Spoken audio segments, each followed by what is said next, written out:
So the question is, can they be competitive with this massive price increase? Because basically, all right, welcome to Talking Investing. I am Tom, and as always, this is not financial advice. Today, I want to talk to you guys about Rivian, stock ticker RIVN. They are an EV maker of electric trucks and sport utility vehicles, and they have had a very wild 2 days. So I want to go through what happened. It's had a massive impact on their stock, so I want to look at where their stock is at. So we do cover the EV sector a lot on this channel. We usually stick to the small caps, but with what's going on over at Rivian, I felt like we needed to do a video and cover this because it's pretty wild. So if you're new to the channel, please subscribe and hit the notification bell so that you never miss a video. And if you enjoy this video, please smash the like button. Also, feel free to drop a comment below with any thoughts you might have. We have a pinned comment with a link to our Discord. It's a free Discord. We've got almost 500 people over there. We're having a great conversation, so we'd love to have you join us. So we look forward to seeing you there. So let's get to what's going on with Rivian. All right, I'm going to kind of start backwards with the end of the story and then go back to the beginning. So here we are right now. It's a few hours into the trading day on March 3rd. And Rivian is down just about 6%, as you can see on the day. They're down to $50.28. Now, this follows a day yesterday when they were down 13.5%. So that is two massive down days in a row. Particularly yesterday was practically a crash. Today it has continued, now down 6%, and it has been trickling down so far all day today. So when we look at the chart, you'll see it's really still headed very much in the wrong direction, despite the fact that the company took a major step today to try to mitigate the damages of what they did yesterday. So let's talk about what they did. Basically, there's about 71,000 reservations for these vehicles. They were going to raise the price for all of those people. And I'll go through their website and show you how, but it was not a small price raise. It was fairly significant. I think the lowest price raise was 17%. That sent shockwaves. Customers were outraged, and there was massive pushback. And as you can see, their stock was down 13.5% yesterday. So, that was their first clue.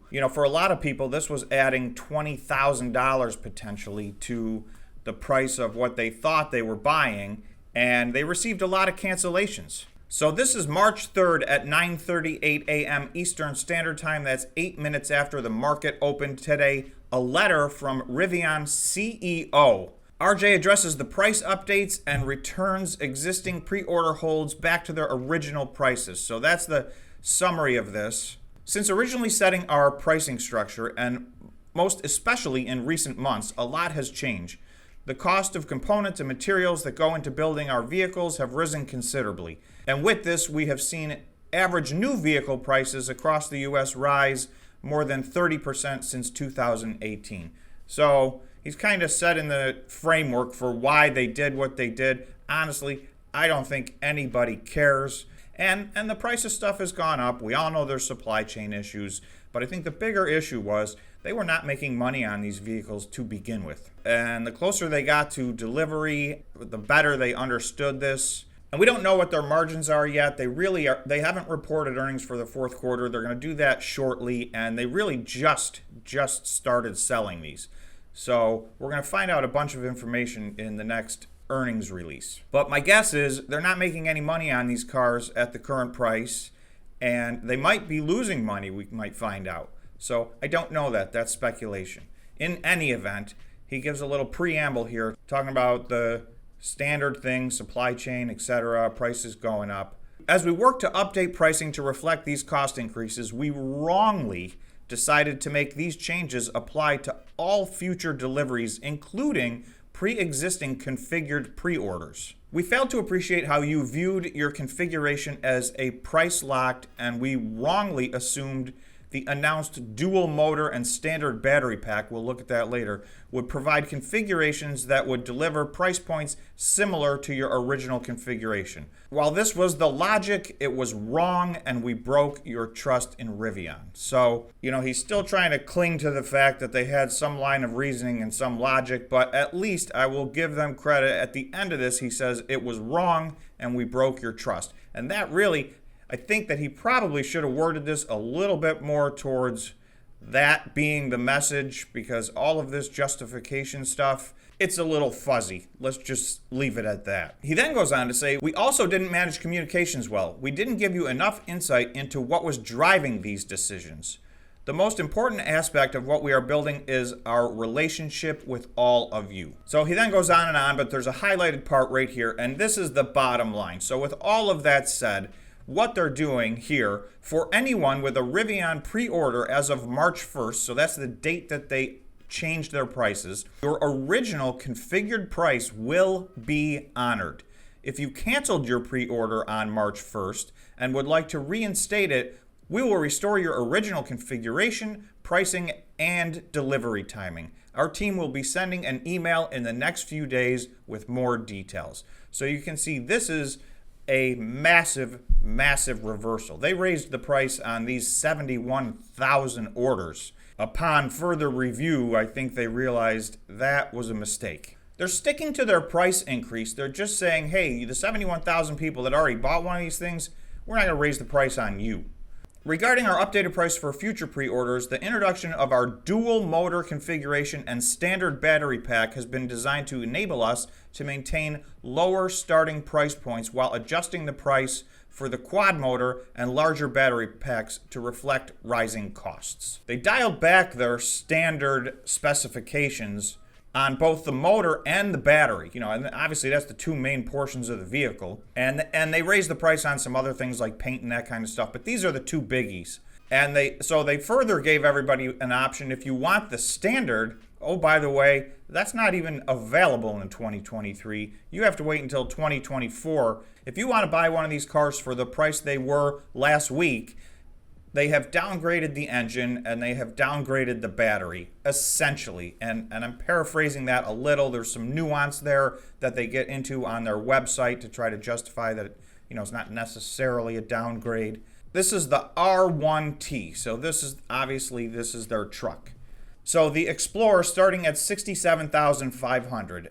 The Adventure starting at $73,000. So you can see they've got two pieces of this puzzle. The drive system, the dual motor delivery, begins in 2024. So the standard, so if you want to pay $67,500 for this, you have to get the dual motor all-wheel drive. Those will not be delivered in the year 2022 or 2023. You will now have to wait 2 years to get your standard price, which is the dual motor. Same thing with the battery pack. Standard battery pack delivery begins in 2024. So if you upgrade to the quad motor, you can't even get the standard battery. So if you just stick with this dual motor all-wheel drive and the standard battery, you will not get your car until at the earliest 2024. So there may be some people willing to wait that long. The thing is, there are many EV trucks coming onto the market between now and then. They had a first mover advantage here that they were getting their truck to market. The problem is now, if you want this base truck, it's not going to be for a few years. Well, pretty much everybody else is going to have their truck out by then, particularly Ford, General Motors, and there's a few other EV companies just making trucks, one of which is Tesla. First mover advantage disappears in that circumstance. They were telling people the battery was good for 300 miles. This new standard battery does not get 300 miles to the charge. So that, in my opinion, is a downgrade in specifications. So their stock is suffering from two things. Number one, there's 71,000 customers out there who the investors believed, had put a deposit down, picked their specifications, and were going to buy this car. Now, all of a sudden, those people were leaving in large numbers. So that was having a major impact, obviously, on the price of the stock. And then the second thing is, this is a very big price increase. So the question is, can they be competitive with this massive price increase? Because basically, the lower price that they're talking about is not available for the next couple of years. So the bottom line is, if you want one of these cars, you're paying the price increase. As an investor, we can't be sure what impact this is going to have on future sales, because this now is a much more expensive vehicle. Okay, so this is Rivian's chart on the 4-hour time frame. So you can see this was 2 days ago, before they announced their price increase. On February 28th, they were around $68. On March 1st, they had a rough day, the market had a rough day, and they went down to $61. And then they announced this price increase, and you can see they just gapped down, and they've been going down in a straight line pretty much ever since. So from February 28th to March 3rd, which is only a few days, this stock is now down 26%. And this is a fairly large cap company. So it IPO'd at around $100. It ran all the way up to almost $180. This often happens with high profile IPOs. There's hype and there's a massive spike at the beginning. It pulled right back and, kind of found its place at about $120. Stayed there for about a month and then gapped down again into the $95 range, and then ever since then it's just been cascading downward. It seems to have found a floor at the moment somewhere around $50.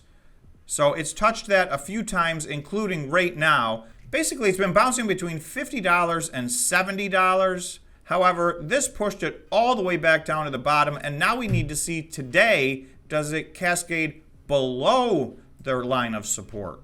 And if so, what is that going to mean? And you can see this red line, that you can see this very light red line right here, that's where it's trading right now at this minute. So you'll see that's exactly touching the candle wick back here on January 28th, which was their previous all-time low. So they, as of this recording, they're exactly at their all-time low. So the question really is going to be for Rivian, can they bounce off of this line of support and maintain this and stay in this $50 to $70 range, or are we going lower from here? This company has a few things going for it. Number one, they have $5 billion in the bank. Number two, Amazon owns about 18% of the stock in this company. Amazon put in an order for 100,000 vehicles. So, I think that's going to be delivered over several years. That's a massive start for this company, so they have a little flexibility. And in addition, obviously, as an 18% shareholder, Amazon is a little bit of a backstop for this company. Not that they need it, because like I said, they have $5 billion. Now, they're losing a couple of $1 billion a year, so that's not as much of a cash runway as you might think. But it is a 2 or 3 year cash runway, and they do have Amazon behind them if they need to do something after that. So I'm not sure which way this one's going to go. So obviously this is not financial advice. This is a highly volatile situation. I think we're going to find out today if this line of support, basically this is their all-time low. So will this line of support hold, or are they about to go lower? Thanks so much for watching, and I will see you in the next video.